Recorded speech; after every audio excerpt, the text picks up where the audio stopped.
Bismillahirrahmanirrahim. Assalamualaikum warahmatullahi wabarakatuh. Selamat datang di Sumber Bibit Banyumas. Bersama saya Ibnu Syafruddin, petani dan penjual bibit durian dari Desa Kamulyan, Kecamatan Tambak, Kabupaten Banyumas, Jawa Tengah. Teman-teman, selamat menjalankan ibadah puasa buat saudaraku setanah dan sebangsa dan setanah air Indonesia. Oke teman-teman, pada sore hari ini saya akan coba sharing terkait dengan perawatan bibit-bibit durian yang ada di Sumber Bibit Banyumas. Nah ini disclaimer dulu ya, ini pembahasan perawatannya ini adalah versi Sumber Bibit Banyumas. Jadi teman-teman kalau yang mungkin berbeda atau mungkin ada perbedaan dalam penggunaan pupuk dan insek funginya ini ya nggak masalah. Artinya ini saya menjelaskan berdasarkan apa yang kami lakukan di lapangan sesuai dengan versi dari Sumber Bibit Banyumas ya. Oke teman-teman, yang pertama saya mau sharing dulu terkait dengan pemupukan ya. Jadi sebelum ke arah situ, saya juga mau menginformasikan bahwa bibit-bibit yang ada di Sumber Bibit Banyumas ini semuanya adalah bibit asli planter bag ya. Jadi kami mulai dari persemaian biji durian, kemudian jadi seedling, kemudian kita proses sambung pucuk, kemudian ada juga proses yang kita buat kaki tiga, ada juga nanti yang batang tunggal gitu ya. Jadi itu semuanya bertahap sampai kepada planter bag ukuran 35 dan sampai 45 ya, atau 50 gitu. Jadi kalau sudah sampai di planter bag ukuran 35 atau 45 itu sudah bisa kami katakan bibit tersebut sudah siap untuk tanam ya. Jadi teman-teman mungkin di sebelah kanan dan kiri saya ini adalah beberapa sampel saja. Ini ada jenis musangking dan juga jenis duri hitam.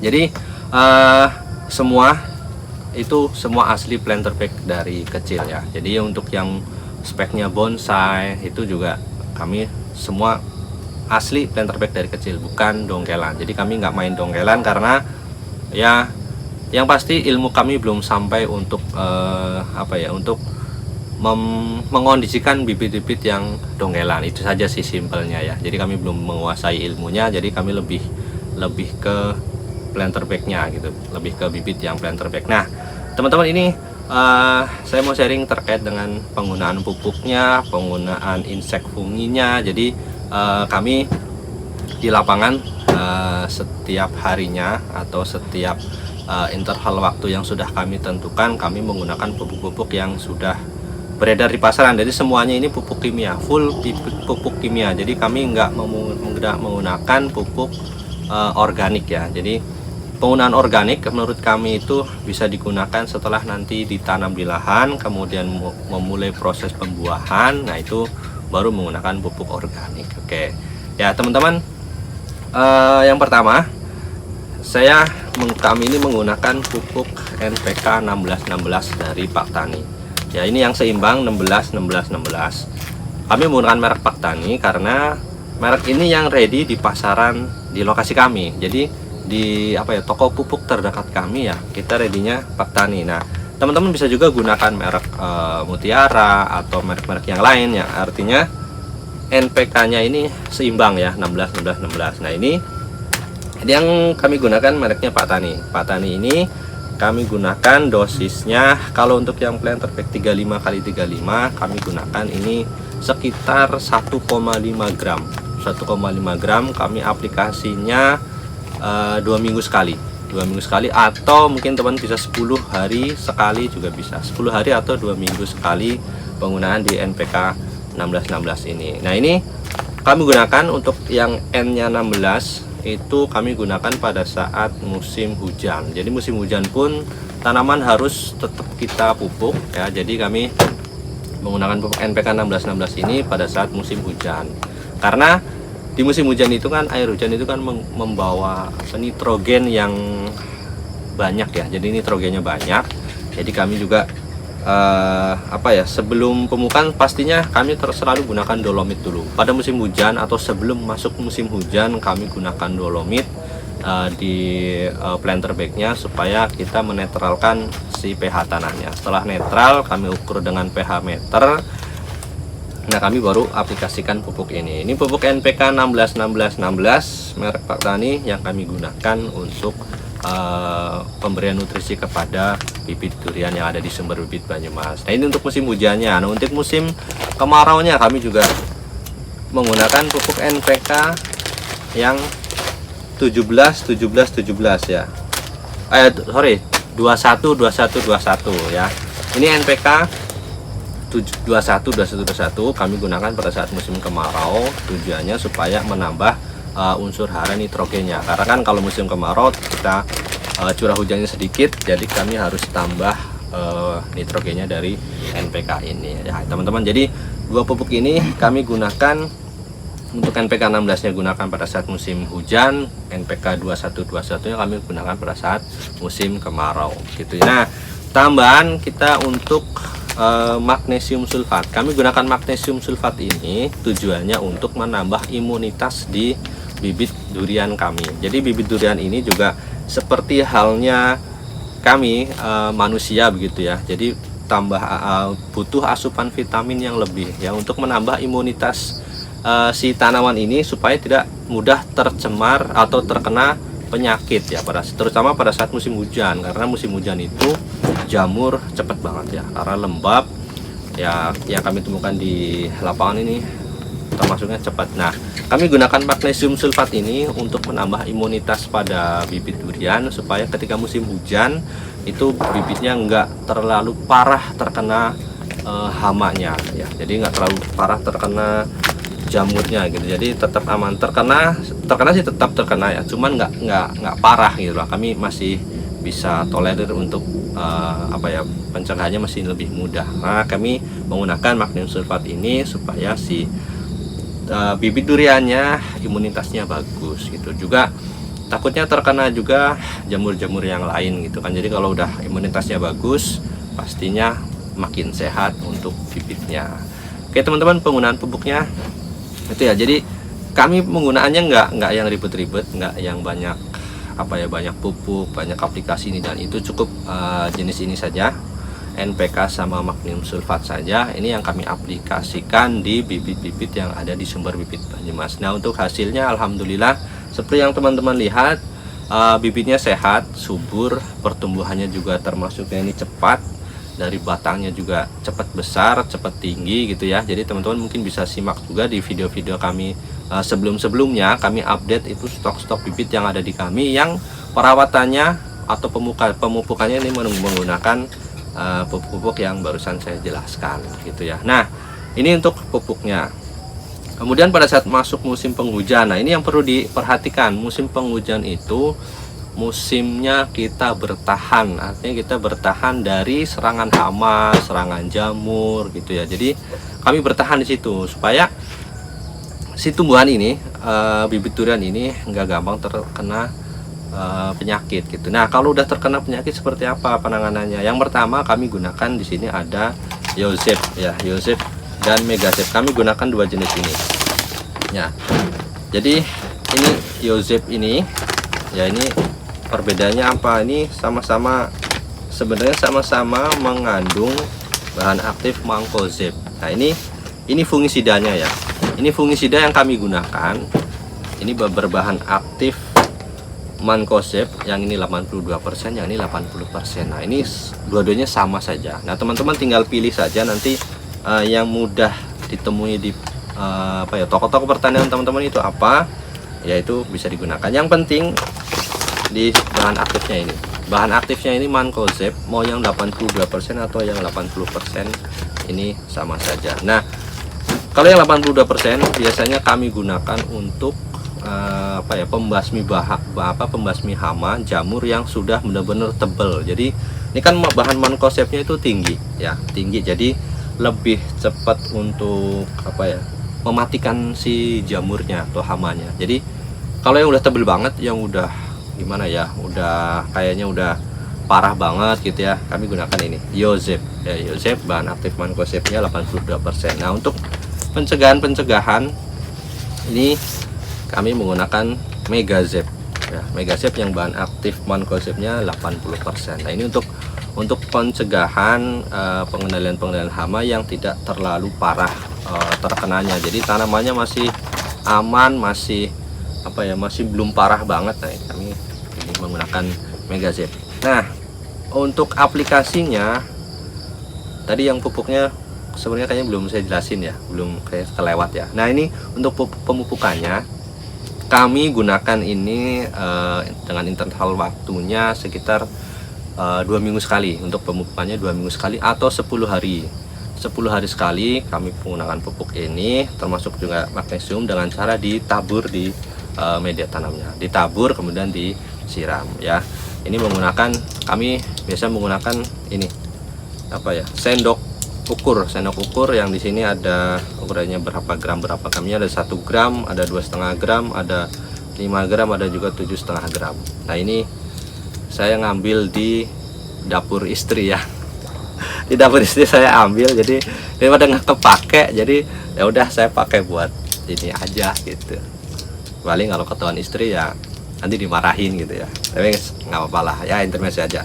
Nah, ini saya gunakan ini untuk supaya tepat dalam dosisnya. Itu dosisnya nggak terlalu banyak juga nggak terlalu sedikit ya. Kalau untuk Planterback 35x35 kami menggunakan 1 gram atau 1,5 gram pupuk NPK 1616 ya. Jadi sini udah ada takarannya 1 gram, jadi kami gunakan ini 1 pohon 1 atau 1,5 gram pupuk NPK 1616 ya. Oke, ini magnesium sulfatnya juga sama 1 gram sampai dengan 1,5 gram per pohon ya. Interval waktunya 10 hari atau 2 minggu sekali penggunaannya ya. Teman-teman, kalau ini carinya gampang ya, di toko-toko perabot banyak lah yang seperti ini ya. Toko-toko perabot ada yang seperti ini. Nah, ini kita menggunakannya untuk yang kecil, besar sampai dengan besarnya ini sampai dengan 7,5 gram ya. Jadi ini untuk mempermudah kami dalam mengaplikasikan pupuk supaya dosisnya bisa tepat, tidak berlebih dan juga tidak kurang. Yang bahaya adalah kalau berlebih.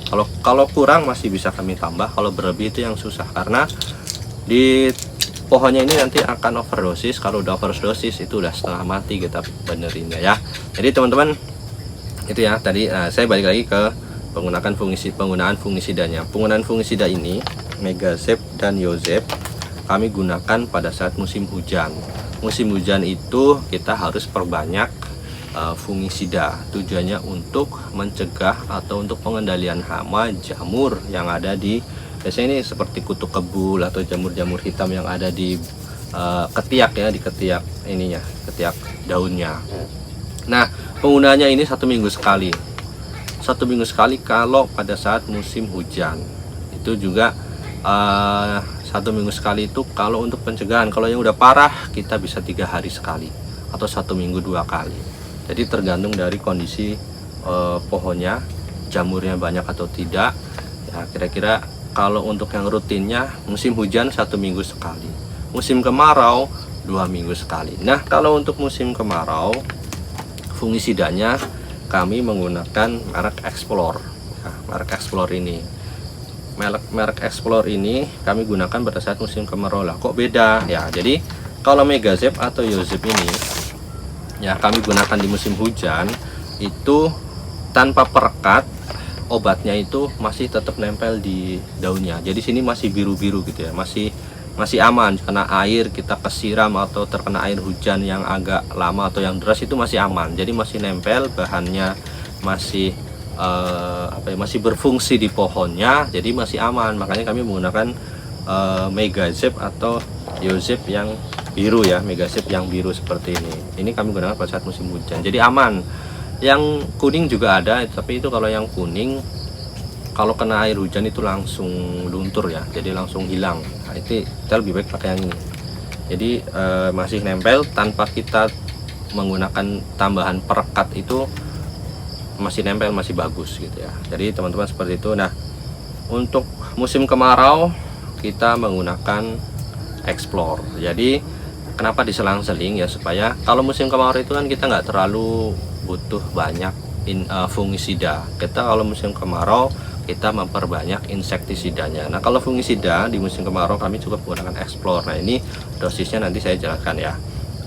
Nah, ini untuk fungisidanya. Untuk musim hujan kami pakai Megazep, musim kemarau kita pakai Explore ya. Kemudian untuk musim kemarau apa yang perlu dilakukan, yaitu pencegahan di insektisidanya. Insektisidanya kami menggunakan Fostin. Ya, ini untuk membasmi hama-hama seperti belalang, terutama belalang atau apa ya, walang sangit kalau di kita ya. Bisa juga Fostin, bisa juga Danke. Tapi yang kami gunakan adalah Fostin. Ya, Fostin ini kami gunakan 1 minggu sekali ketika musim kemarau. Jadi kita perbanyak insektisida pada saat musim kemarau, terutama pada saat munculnya tunas-tunas muda seperti ini, teman-teman. Tunas muda seperti ini ya, daun-daun muda seperti ini rawan banget dimakanin sama belalang. Jadi belalang doyan itu yang masih muda-muda seperti ini. Jadi kami harus intens menyemprotkan insektisidanya, yaitu kita pakai Fostin. Jadi 1 minggu sekali untuk Fostinnya, inseknya musim kemarau. Di musim hujan kami tetap pakai juga inseknya, tapi interval waktunya 2 minggu sekali. Jadi kalau fungisidanya seminggu sekali musim hujan, kalau inseknya di musim hujan itu 2 minggu sekali. Jadi nanti aplikasinya sama, dibarengin gitu ya, dibarengin. Nah, ini aplikasinya atau dosisnya. Kalau untuk yang Megazep tadi kira-kira 3 gram, atau biasanya kita pakainya sendok makan. Jadi 3 sendok makan untuk tangki semprot yang 16 liter ya. Tangki semprot yang di pasaran itu kan rata-rata 16 liter ya. Nah, itu kita pakai tangki semprot yang 16 liter. Ini 3 sendok makan Megazep atau Yozep. Kita campurkan jadi satu, masukin ke tangki 16 liter. Nanti kita poliar atau disemprot ke semuanya, di daunnya, batangnya, sampai benar-benar basah semua ya. Dicampur juga lah. Kalau yang Explore-nya dosisnya ini kita biasa gunakan 12 mili. Ini ada gelas ukurnya ya. Gelas ukur ini biasanya kami gunakan untuk penggunaan Explore. Ini satu tangki 16 liter kita pakai yang 12 mili. Garis paling bawah ya. Ini garis paling bawah 12 sampai 15 lah. Tuh. Nah, ini kami gunakan ini untuk musim kemarau. Fungisidanya kita pakai ini. Fungisida di musim kemarau tetap harus pakai. Untuk Fostinnya juga sama. Fostinnya pakai satu tutup ini juga bisa. Kalau teman-teman nggak punya gelas ukur seperti ini ya, bisa pakai tutupnya 1 atau 2 tutup Fostin untuk satu tangki 16 liter air. Penggunaannya disemprot, semprotkan ke daun, ke batang sampai basah semuanya ya. Jadi teman-teman, mungkin itu saja yang kami gunakan pada bibit-bibit durian yang ada di sumber bibit Banyumas. Perawatannya, pemupukan sampai dengan pengendalian hamanya. Nah, kami nggak yang nggak yang neko-neko, nggak yang ribet-ribet atau banyak-banyak obat semprot gitu ya. Kami cukup menggunakan ini saja. Jadi simple, nggak terlalu banyak, dan alhamdulillah hasilnya menurut kami versi sumber bibit Banyumas cukup memuaskan, cukup bagus, cukup subur, cukup bisa mengendalikan hama-hama yang ada di kamu. Jadi segini aja cukup. Jadi kami juga nggak mau nambah-nambah yang lain ya, takutnya nanti terlalu banyak aplikasi pupuk ini dan itu, takutnya nanti malah kita jadi bingung. Kemudian yang pasti yang paling utama adalah kosnya pasti akan membengkak lebih banyak. Nah, itu kos juga perlu kita hitung supaya kita nggak kebobolan di biaya perawatan si bibit ini, karena ya lumayan juga. Kita ngerawatnya paling tidak ini 1 tahun untuk siap jual ke pasaran, atau untuk yang siap tanam di lahan ini kurang lebih 1 tahunan ya. Jadi teman-teman, mungkin itu aja. Ini waktu sudah sore. Alhamdulillah kami bisa sharing ya. Sekali lagi, apa yang saya sampaikan, apa yang kami gunakan ini adalah versi sumber bibit Banyumas. Jadi untuk teman-teman yang lainnya yang mungkin berbeda penggunaannya, berbeda interval waktunya, berbeda dosisnya, itu sangat wajar dan tidak perlu diperdebatkan ya, karena masing-masing lokasi itu berbeda cara penanganannya, dan juga berbeda juga bentuk-bentuk hamanya. Di lokasi A, B, C, D itu bisa semuanya berbeda-beda, karena yang namanya lingkungan, kita juga tidak tahu terpapar ini dan itunya di lingkungan sekitarnya, pastinya berbeda-beda. Jadi ini adalah tips atau perawatan bibit durian versi Sumber Bibit Banyumas yang kami lakukan di lapangan. Buat teman-teman yang sepaham dengan kami yang mau ikut menggunakan juga silahkan, monggo. Nanti teman-teman juga bisa konsultasi juga kepada kami terkait dengan penggunaannya, dosisnya dan lain sebagainya. Nanti bisa hubungi di nomor WA kami untuk kita sharing, belajar bareng ya. Jadi ini khusus untuk penggunaan di pembibitan. Kalau untuk nanti yang di lahan nanti kita buat di sesi berikutnya untuk perawatan di lahan atau di perkebunan durian. Ya, oke teman-teman, yang berminat dengan bibitnya juga boleh ya. Bibitnya kami ready untuk jenis musangking, duri hitam, super tembaga dan juga bawor. Ketinggian mulai 1 meter up sampai dengan yang speknya bonsai, spek jumbo ukuran 1,5 meter. Harganya nih lagi promo nih teman-teman, lagi promo di bulan Ramadan. Nah, untuk promonya seperti apa teman-teman bisa simak di video-video kami sebelumnya untuk lihat stok-stoknya atau kondisi-kondisi pohonnya. Oke teman-teman, mungkin sekian saja dari kami. Terima kasih sudah menyimak video kami, terima kasih sudah sharing, berbagi ilmu atau berbagi pengalaman dengan kami. Ini bukan tutorial, ini hanya sharing saja. Kami mencoba memberitahukan kepada teman-teman bagaimana perawatan yang ada di Sumber Bibit Banyumas. Oke, mohon maaf apabila ada salah-salah kata.